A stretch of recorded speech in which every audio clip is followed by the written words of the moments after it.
But we are here and we are waiting. I don't know if y'all been waiting for me all day, but I know I've been waiting for to get in front of y'all all day, all the way into the night, and we are only about 40 minutes removed from midnight. But we're going to take a few minutes to talk about this situation. It's Throwback Thursday. Let's get real about relationships Thursday, and this is the Daily Go Getimism Show.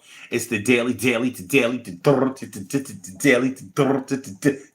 getimism show. You think it ain't when it is? You think it won't when it is? We are here and we are in motion. We do this thing, taking off fast lane, no coasting, and everything is going to be all right. We talking about watching them become an addict tonight. Watching somebody you know, watching somebody you love get strung out on drugs. Watching somebody you know get strung out on drugs. What do you know?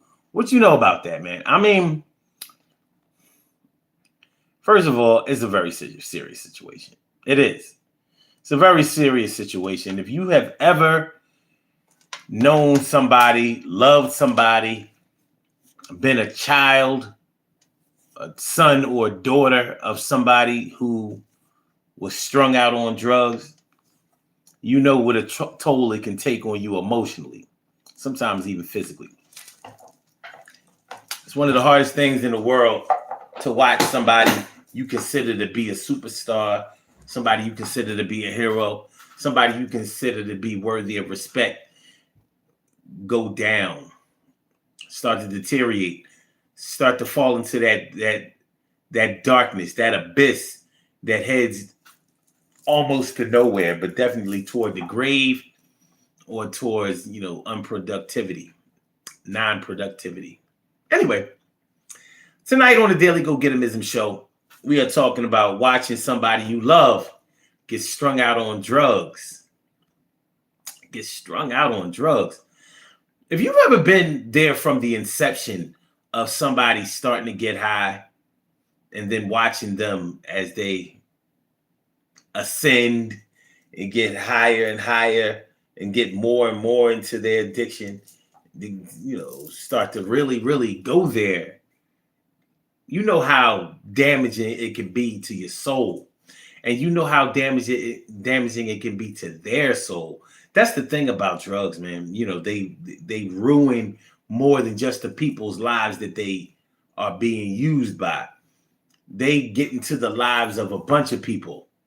They get into the lives of a bunch of people who may not be substance abusers, but who are associated with the substance abuser.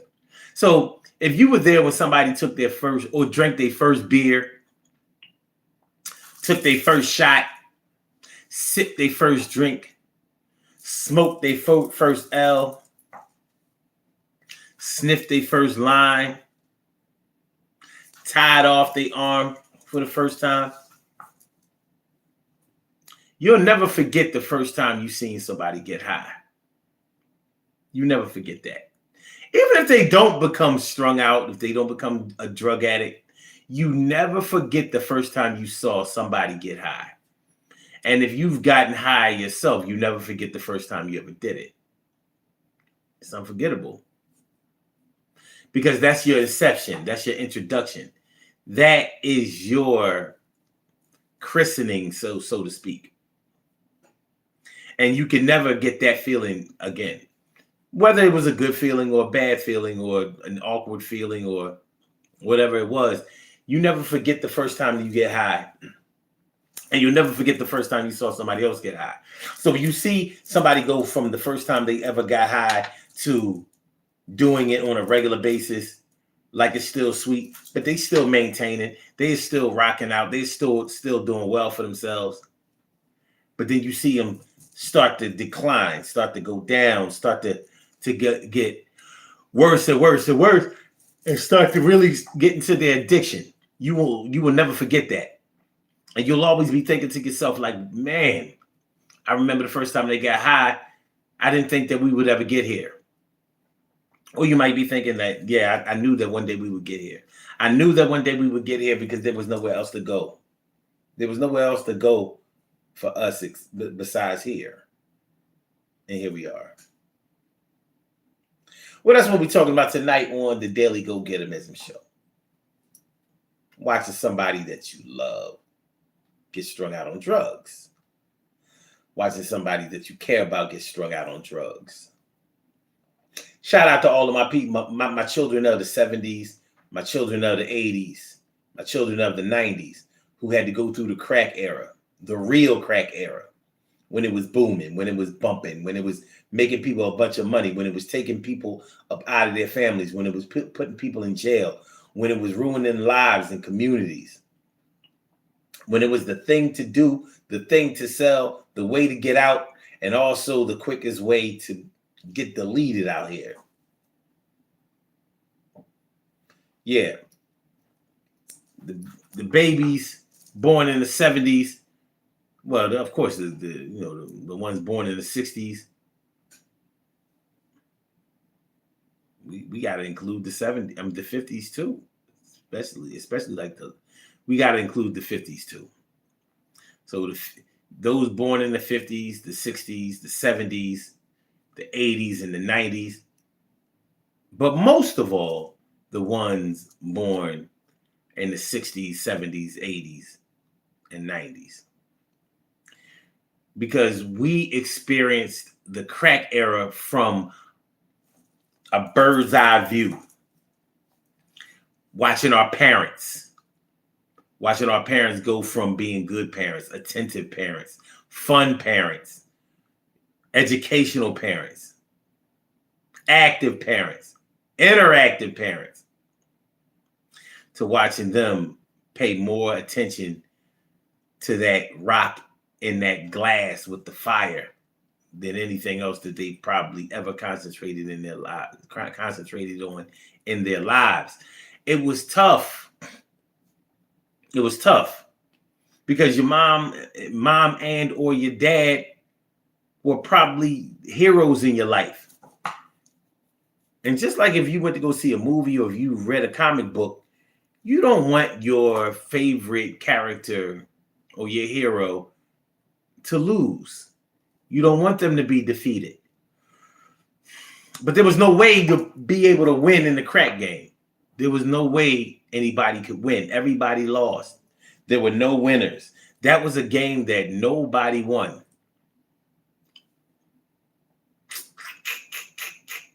You know, I begin. Okay.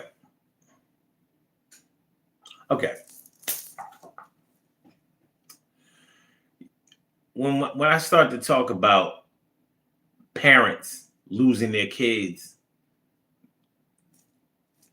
in the crack era,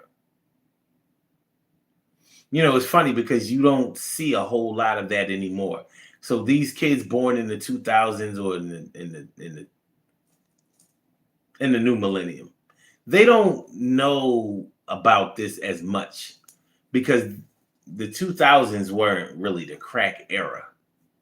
There was crack still being sold, but it started to give way to other drugs. And by the time the 2000s came along, we already knew the dangers of crack. We already knew how damaging it could be. So it wasn't really easy to develop new crack users in the 2000s. I'm not saying that there weren't any, because there still are. But it wasn't as easy to accept it. It wasn't as easy for somebody to introduce you to it and make you think that it was going to be okay. We already knew that there was no way that you can be okay and be on crack at the same time. Can't be done. In the 80s, in the 90s, we saw people who were up, people who were doing well, people who were making a way for themselves. We saw them go from being that cool dude or that pretty girl or that it person to being reduced to zero, to being virtually a clown. And don't get me wrong, because not everybody who smokes or smoked crack was disrespected. Not everybody lost that respect. They held on to it for as long as they possibly could. But then it started to just become a memory. So they became somebody that everybody used to respect and revere and admire and want to be like. It's hard to get that back. And when you watch somebody, you watch your hero go from being the one that could beat everybody, proverbially, to being the one that needed the most help because an addiction had taken him over.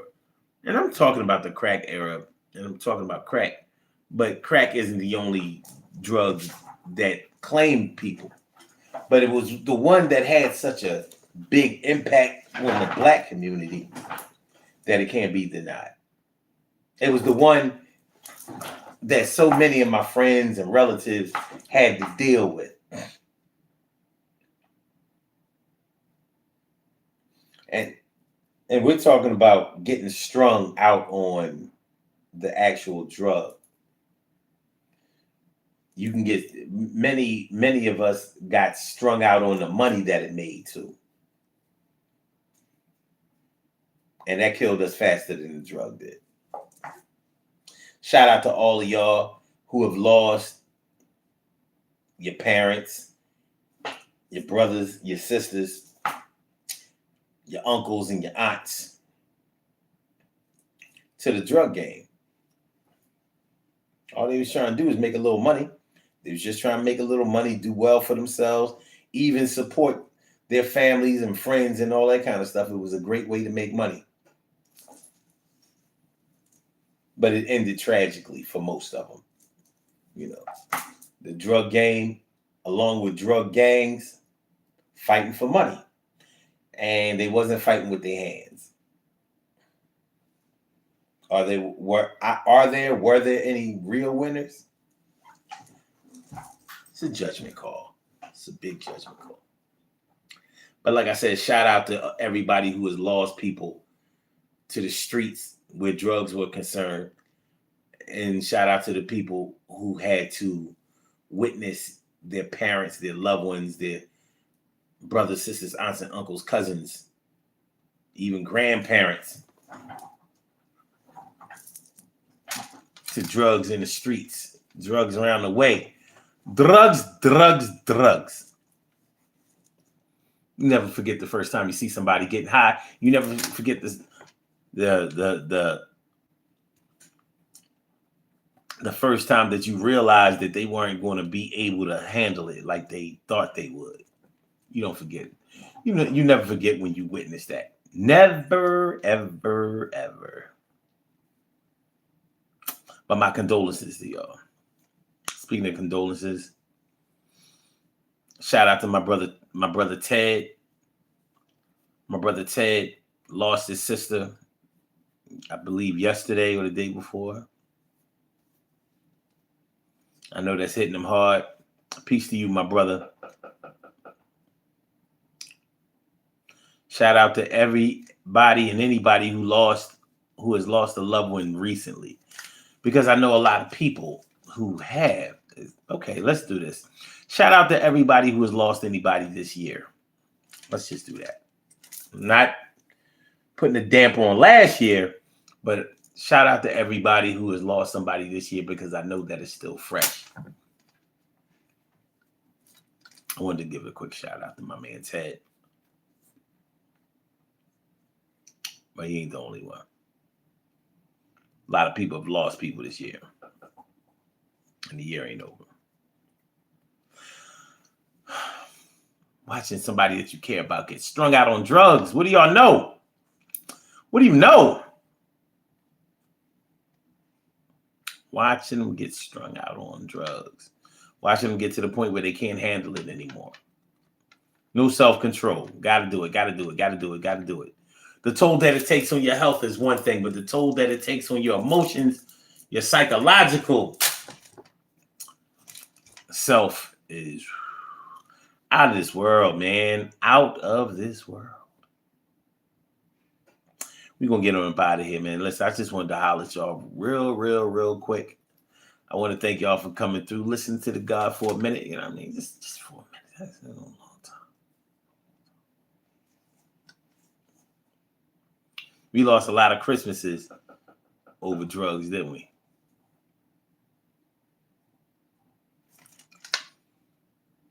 Earrings, rings, bracelets, chains, VCRs, TVs, speakers, any type of electronic equipment. Drug addicts would take all that away, right? All of it.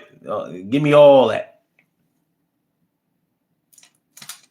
Can't blame them. Smoking rock. Let's do these birthday shout outs. We have some birthday shout outs to do. Some people were born on this glorious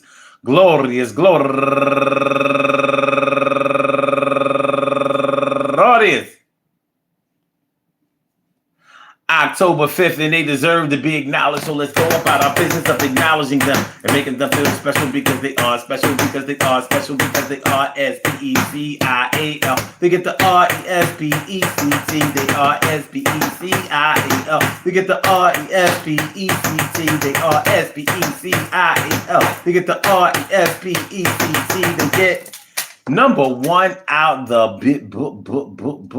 box. My girl, Selena Plez, turning 52 years old today. Happy birthday to you, Selena. And also Dorothea Horton, turning 74 years old today. Happy birthday to you. And Latrice Precious Davis, happy birthday to you. And Yvette Williams, happy birthday to you. And Jess Taylor, happy birthday to you. And Crystal Brooks, happy birthday. And Unique K.K. Gale, turning 31 years old today. And Danny Celestine, happy birthday to you. And Simone Selvright, happy birthday to you, turning 45 years old today. And my girl Angela King, happy birthday to you. And my man go-getter Christopher Biddle, happy birthday to you. And last but not least, my man from right around the corner, around the way, back in the day, turning 60 years old today, Octavius Rogers, happy birthday to you. I want to say happy birthday to all of y'all.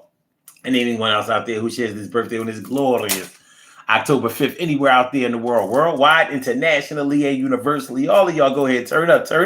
But don't turn up too loud. Just turn up loud enough so everybody can hear you. Rock out, rock on and do the damn to rock out. Rock on and do the damn rock out. Rock on and do the damn thing. You do your thing, y'all. Represent the queens and kings. You do your thing, y'all. Represent the queens and kings. Good things happen to those who wait. Great things happen to those who grind, and anything can happen to those who go for theirs. So go hard, go for yours, and remember, man, when you're losing your loved ones to you're losing your loved ones. Well, you're watching your loved ones getting strung out on drugs, losing them to the drug game, whether they strung out or whether they was stringing them out. Peace to any and everybody out there who has dealt with the drug problems, with the drug people, the drug problems, the drug situation. And anybody out there who has ever fought addiction or dealt with addiction for themselves, keep trying. Never, ever give up trying to live better for yourself, do better for yourself. Peace to all my day ones, my everydays, and my brand news. I love y'all to death. Resuscitate y'all. Love y'all right back to life. We will be back tomorrow night with another daily go-getterism show. So y'all stay banging. And I appreciate me some you. And I holla. Yes, I will. Yes, I will.